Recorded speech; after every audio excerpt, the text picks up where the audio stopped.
इस 56 इंच ने लगातार नरेंद्र मोदी के विरोधियों को खूब परेशान किया और नरेंद्र मोदी ने बार बार गोरखपुर में इस बात को जब कहा और उसके बाद कहते चले गए तो हर बार विरोध करने का तरीका अपनाया गया और विरोध की लाइन आखिरकार इस बात पर आकर थम गई कि 56 इंच का सीना नहीं बल्कि एक दिल चाहिए। प्रियंका गांधी से लेकर अखिलेश यादव तक लगातार इस तरह की बातें कहते रहे। कोई भी नहीं चाहता है कि नरेंद्र मोदी के बारे में कोई अच्छी बातें कही जाएं और नरेंद्र मोदी अगर कुछ बातें उस तरह की कह रहे हैं तो फिर विरोध किया जा रहा है। मसलन ये कहना कि अहमद पटेल हमारे दोस्त हैं वो भी अखड़ा और सोनिया गांधी के राजनीतिक सचिव अहमद पटेल ने अपने को नरेंद्र मोदी का दोस्त बताए जाने पर असहज महसूस करते हुए सिरे से खारिज कर दिया इस बात को और उन्होंने कहा कि उन्होंने सिर्फ एक बार जीवन में नरेंद्र मोदी के साथ खाना खाया है और जब से वो सीएम बने हैं उनके साथ एक कप चाय भी नहीं पी है। और यहां गौरतलब है दोनों गुजरात से आते हैं लेकिन एक कांग्रेस के बड़े नेता दूसरे भारतीय जनता पार्टी के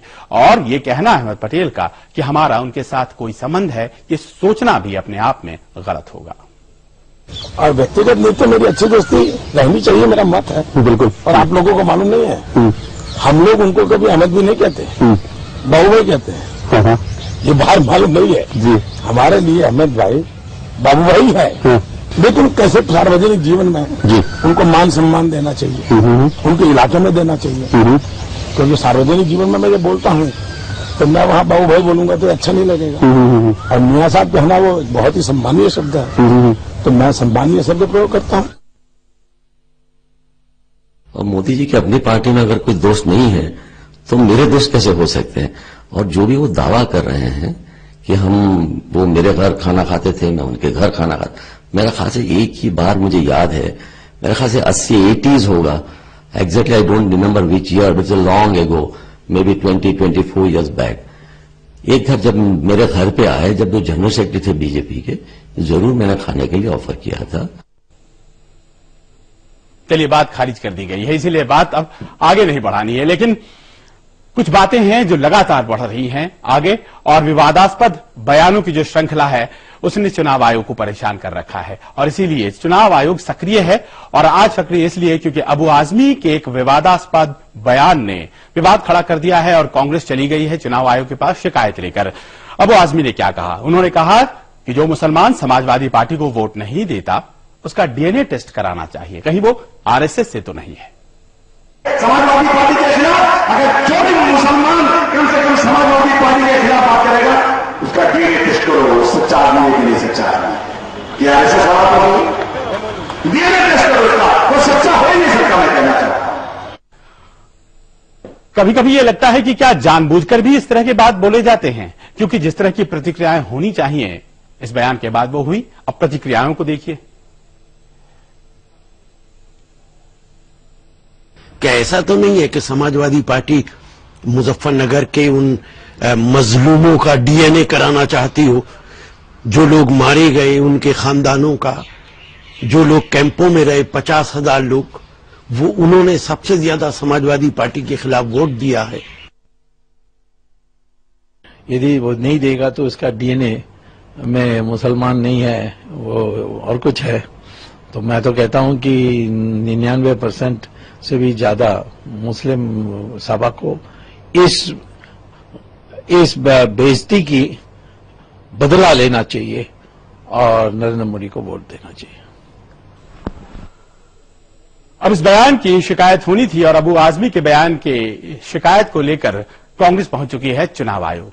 चुनाव आयोग ने, आपको याद होगा, बहुत बिजी है इस बार चुनाव आयोग, आपको याद होगा कल ही उसने कहा था कि इस्पात मंत्री बेनी प्रसाद वर्मा अगर अपने बयानों के सिलसिले को रोकेंगे नहीं तो फिर उन पर कार्रवाई होगी। लेकिन बेनी प्रसाद वर्मा ने जब यह सुना तो उन्होंने कहा कोई चीज हमें रोक नहीं सकती।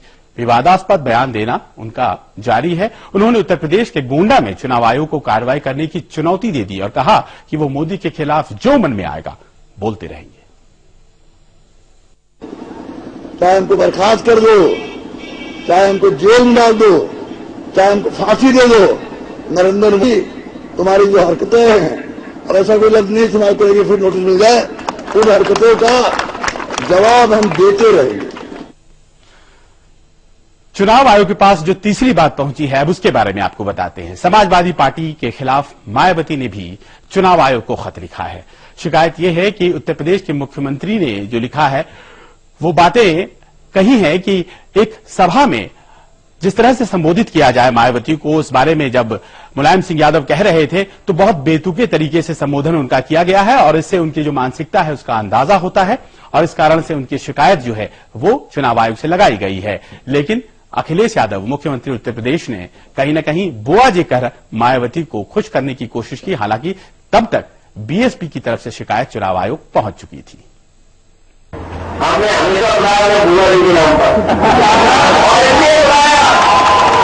और इसलिए बुलाया कि हमारे जितने बुजुर्ग हैं और जितने नेता हैं उनको जब बहन जी बोलते तो हम नौजवानों की क्या उम्र है। इसलिए भगवान ने आप लोगों का हो गई, हम तो समाजवादी पार्टी को हमेशा सम्मान करते हैं आपका। रायबरेली और अमेठी दो सीटें ऐसी इनके बारे में कहा जाता था कि बहुत आसान होती हैं, कांग्रेस परिवार के लिए कम से कम जीतना बहुत ज्यादा मुश्किल नहीं है। 1980 से कमोबेश लगातार साथ रही है अमेठी की सीट कांग्रेस परिवार के साथ। लेकिन क्या इस बार कुछ हालात अलग हैं? क्या प्रियंका गांधी को ज्यादा मेहनत करनी पड़ रही है? और क्या नरेंद्र मोदी ने जिस तरह से राहुल गांधी की घेरेबंदी करने के लिए 5 तारीख को अपनी वहां रैली लगाई है वो राहुल गांधी के लिए समस्याएं खड़ी करेगी? आडवाणी भी पहुंच रहे हैं, सुषमा स्वराज भी पहुंच रही हैं और जेटली साहब भी पहुंच रहे हैं। आखिरकार प्रियंका किस तरह से प्रचार कर रही है, इन सबके बीच आपको हम बताएंगे। एक विराम ले लेते हैं।